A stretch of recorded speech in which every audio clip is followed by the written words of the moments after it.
Hello, and welcome to my signature assignment presentation on note-taking. My name is Michaela Earle.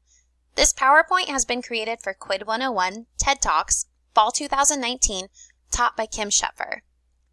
First and foremost, what is note-taking?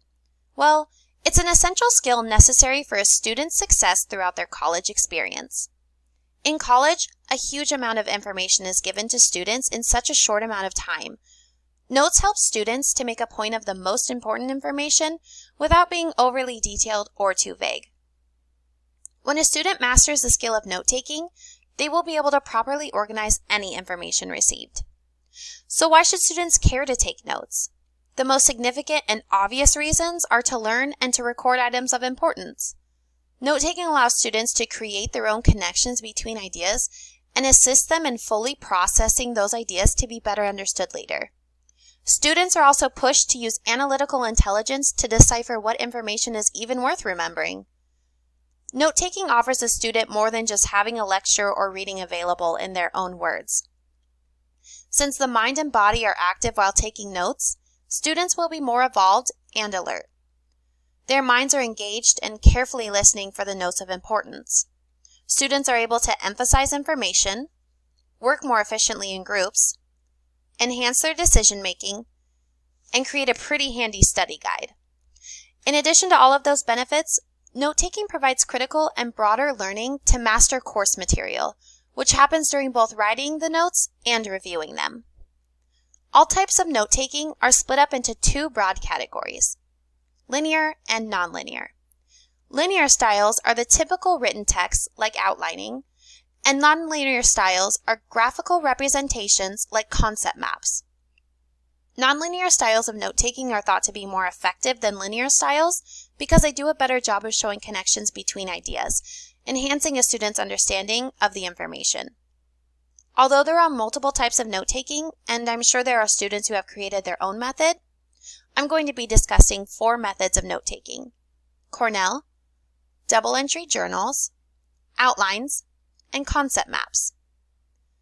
The Cornell note-taking method, which is advocated for by several universities, is one of the best-known methods of note-taking. To take notes with the Cornell method, a student first starts by dividing their paper into 3 sections. The student documents the course name, the date, and the topic at the top of their paper.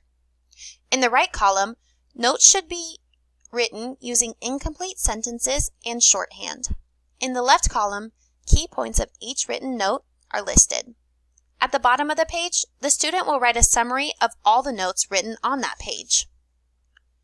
The double-entry journal method is used for a student to ask themselves questions about lectures or readings. A student can utilize this method by dividing a piece of paper with a vertical line down the center and documenting the page with course name, date, and topic.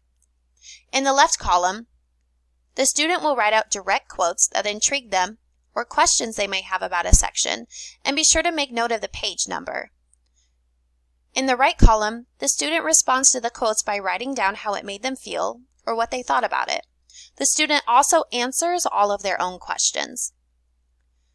The outline method is the most popular note-taking method and my personal favorite because there is no right or wrong way to take these notes. When using the outline method, a student organizes notes based on their indentations and the amount of detail and marks each separate point with a symbol, like bullet points, Roman numerals, letters, and/or numbers. The concept mapping method. This method of note-taking is used to show the relationship between ideas and is potentially the best method for any visual learner. A student writes the main topic or idea in the center of their paper and circles it. From there, each supporting idea, note, or question is written outside the center bubble, circled, and connected to the center bubble. With each new idea, a bubble is created and connected with the idea it best relates to.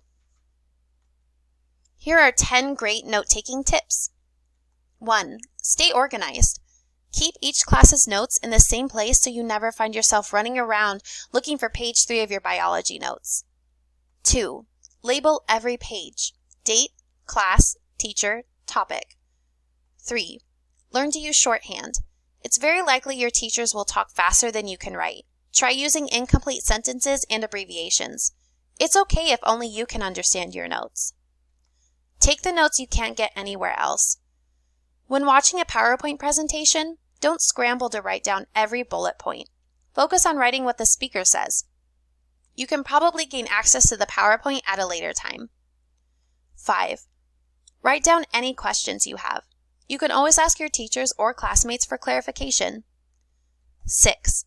Highlight key points. What are the major points that your teacher is trying to get across? 7. Make it visual. There's no shame in drawing charts or shapes if it helps you understand. 8. Review, review, review. After class, review your notes to see what you need to edit and expand. 9. Try something new.